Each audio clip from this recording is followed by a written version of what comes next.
tahimik, madilim, at parang may nakatingin. Ganito ang itsura ng mga lugar na dati ay punong-puno ng tao. Mga hotel na may bisita araw-araw. Theme parks na may sigawan at tawanan. At mga gusaling minsang simbolo ng progreso. Pero ngayon, wala na. Iniwan, nakalimutan. At ang mas nakakatakot, may mga kwento na ayaw nang balikan. Ano ba talaga nangyari sa mga lugar na to? At bakit isang iglap nawala ang ingay at napalitan ng katahimikan? Sa video na to, aalamin natin ang 12 sikat na lugar noon na abandonado na ngayon. Tara at ibabalik ko kayo sa nakaraan. Mr. D. Number 12, Diplomat Hotel, Baguio City. Ito ay isa sa pinakasikat na abandoned places sa Pilipinas. Itinayo ito noong early 1900s bilang retreat house ng Dominican priests. Noong World War II, ginamit ito bilang evacuation center at naging lugar ng matinding karahasan. Maraming sundalo at sibilyan ang mga pumanaw dito.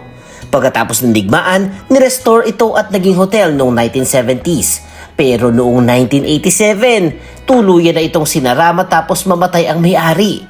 Simula noon, iniwan na ito at naging simbol ng misteryo. Hanggang ngayon, kilala ito bilang isa sa pinaka-haunted na lugar sa bansa at madalas puntahan ng tourists at ghost hunters.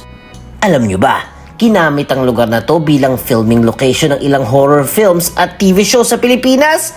Kaya lalo nitong pinatibay ang reputasyon nito bilang isa sa pinaka-creepy na lugar sa bansa.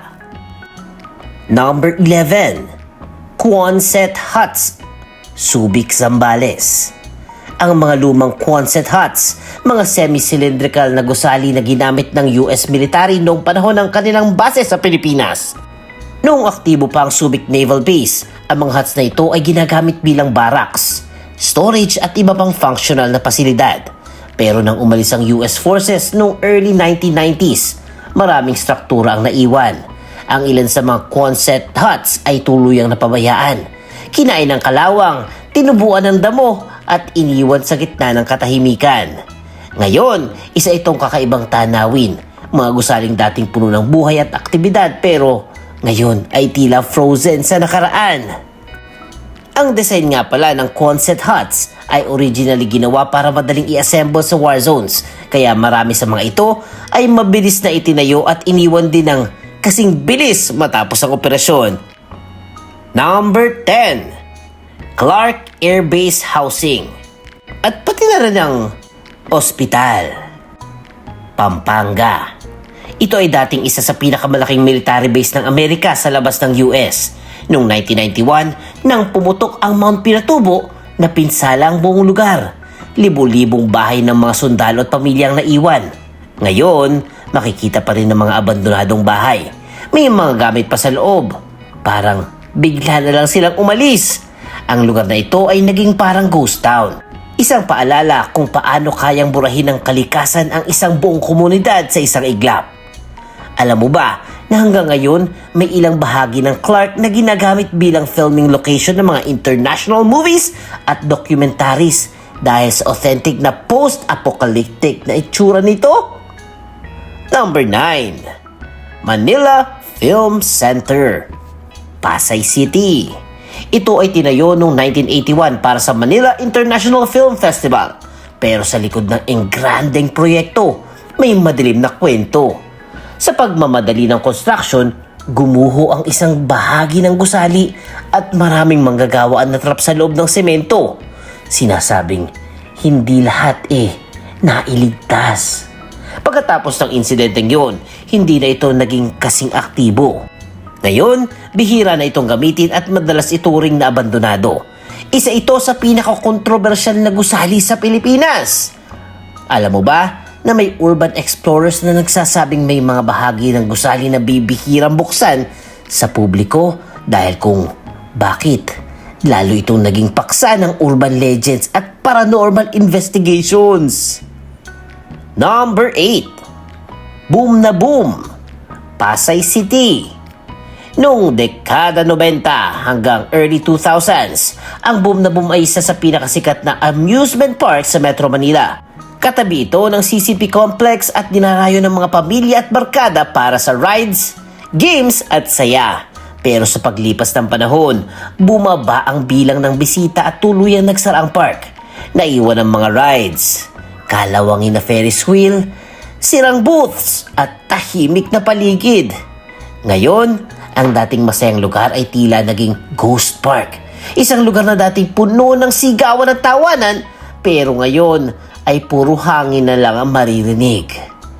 Alam nyo, noong kasikatan nito, madalas itong puntahan tuwing weekends at holidays at isa ito sa pinakamurang amusement park sa Metro Manila kumpara sa ibang modernong theme parks. Number 7. Bataan Nuclear Power Plant. Isa sa pinaka-kontrobersyal na proyekto sa Pilipinas. Ito ay natapos noong 1984 pero hindi kailanman nagamit. Dahil sa safety concerns, corruption issues at ang aksidente sa Chernobyl disaster, hindi ito pinayagang mag-operate.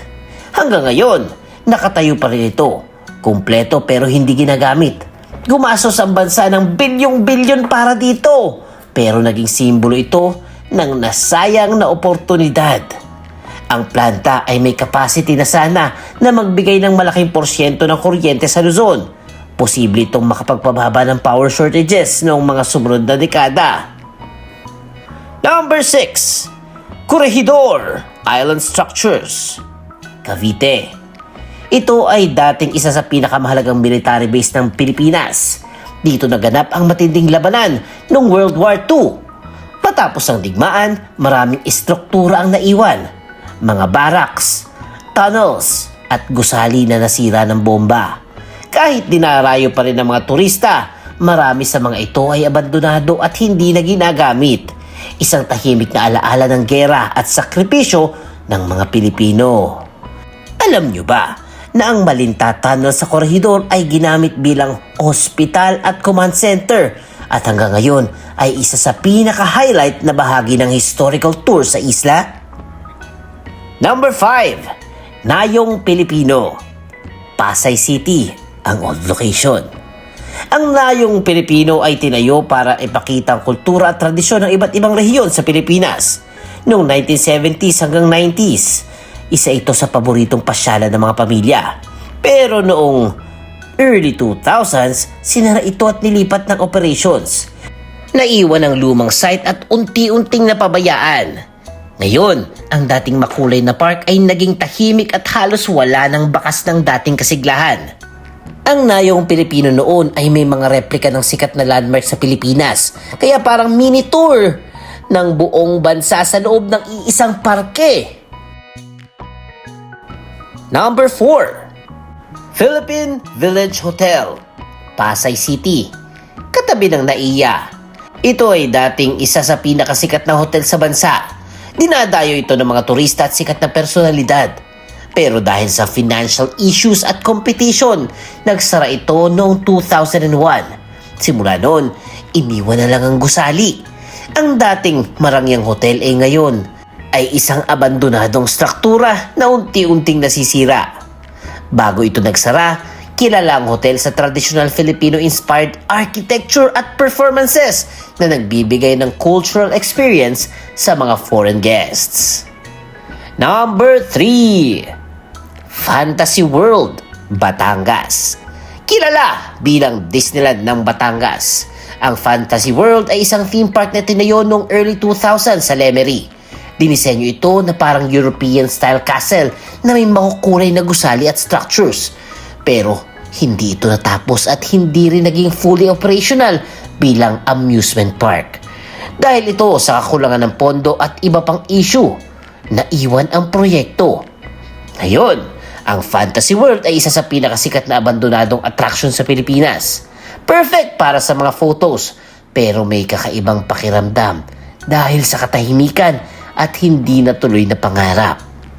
Alam mo ba, kahit hindi ito naging operational, naging popular ito sa mga photographers at tourists. Kaya nagkaroon ito ng bagong buhay bilang photo destination sa social media. Number 2. Manila High Alay Building, Ermita, Manila. Ang building na ito ay isang iconic structure noong 1940s. Isa itong sports arena kung saan ginaganap ang larong High Alay. Pero noong year 2000, giniba ito para redevelopment plans na hindi rin natuloy. Bagamat wala na ito ngayon, ang pagkawala nito ay isa sa pinakamalungkot na halimbawa ng pagkawala ng cultural heritage sa Pilipinas.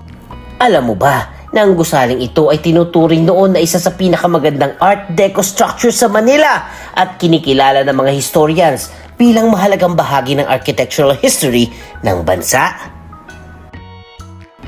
And at number 1, Philippine National Railways Old Lines sa iba't ibang lugar. Ang PNR ay dating pangunahing transport system sa Luzon. Mula Manila hanggang Bicol, ito ang ginagamit ng libo-libong Pilipino araw-araw. Pero dahil sa kakulangan sa maintenance, pondo at modernisasyon, maraming linya ang nagsara. Maraming istasyon ng riles ang naiwan at naging abandonado. May mga lugar pa na tinubuan na ng damo ang riles. Parang hindi na ito ginagamit kailanman. Isa itong malakas na paalala kung paano maaaring mawala ang isang mahalagang sistema kapag hindi na pangalagaan. Alam mo ba, ang ilang bahagi ng lumang riles ay ginagamit na ngayon bilang informal pathways o shortcut ng mga residente sa iba't ibang komunidad sa paligid nito? At yan, D-Fam, ang mga minahal natin dati, ngunit ngayon, abandonado na at iniwan. Hindi lang ito mga gusali, hindi lang ito mga lugar. Ito ay mga alaala, mga tawanan, mga pangarap at kwentong naiwan sa bawat sulok. Pero sa paglipas ng panahon, kahit ang pinakasikat, pwedeng maging tahimik at makalimutan. At ngayon, ang isang tanong na maiiwan sa inyo, D-Fam. Ano sa listahan ng gusto nyo maibalik? At meron ba kayong mga memories dito? Hay, i-comment nyo na. At kung nagustuhan yung ating video for today, please comment. Boom na boom, tarat-tarat. At syempre, huwag kalimutan mag-like, mag-share, mag-comment at mag-subscribe na kay Mr. D. Kasi masayang matuto.